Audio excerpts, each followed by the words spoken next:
বাংলাদেশ কৃষি বিশ্ববিদ্যালয়ের শেষ মোড় এলাকায় ১ জানুয়ারি রাত আনুমানিক ১১টার দিকে শিক্ষার্থী ও স্থানীয়দের মধ্যে সংঘর্ষের ঘটনা ঘটেছে, যা শিক্ষার্থীদের মধ্যে আতঙ্কের সৃষ্টি করেছে। সংঘর্ষের ফলে ইশাখা হলের ৪ জন ও মাওলানা ভাসানী হলের একজন শিক্ষার্থী গুরুতর আহত হয়েছেন।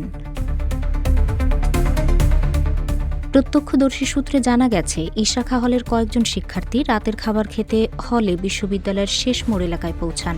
তখন স্থানীয়রা তাদের চলাচলে বাধা দেয়। বাধার কারণ জানতে চাইলে স্থানীয়রা উত্তেজিত হয়ে ইট পাটকেল ছুটতে শুরু করে।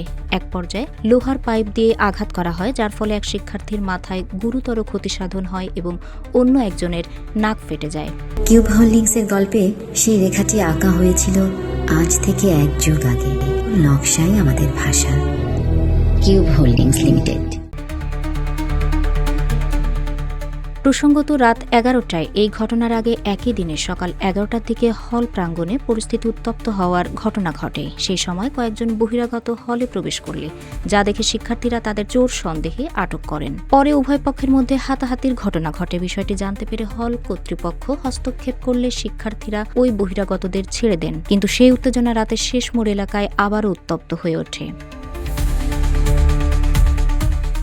আহত শিক্ষার্থীরা হলেন ইশাখা হলের পশুপালন অনুষদের ৩য় বর্ষের শিক্ষার্থী সিয়াম, ভেটেরিনারি অনুষদের ২য় বর্ষের শিক্ষার্থী অন্তর ও ইমন, কৃষি অনুষদের ১ম বর্ষের শিক্ষার্থী তানভীর এবং মাওলানা ভাসানী হলের কৃষি অর্থনীতি অনুষদের ২য় বর্ষের শিক্ষার্থী প্রিয়। তাদের প্রথমে বিশ্ববিদ্যালয় হেলথ কেয়ার সেন্টারে প্রাথমিক চিকিৎসা দেওয়া হয়। পরে অবস্থার অবনতি হলে ময়মনসিংহ মেডিকেল কলেজ হাসপাতালে স্থানান্তর করা হয়। প্রত্যক্ষদর্শী এক শিক্ষার্থী বলেন, রাতের খাবার খেতে আমরা শেষ মোড়ের দিকে যাচ্ছিলাম। হলের কাছাকাছি আসতে স্থানীয়রা বাধা দিল। পরিস্থিতি শান্ত করার চেষ্টা করলে তারা আরও উত্তেজিত হয়ে ইট ছুড়তে শুরু করে।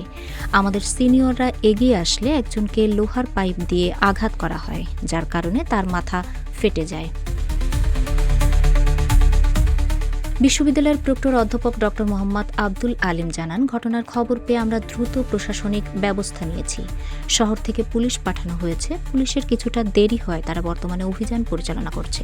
শিক্ষার্থীদের উপর হামলা চালানো ব্যক্তিদের বিরুদ্ধে আইনগত ব্যবস্থা নেওয়া হবে। আমরা তাদের দ্রুত গ্রেপ্তারেরও দাবি জানাচ্ছি।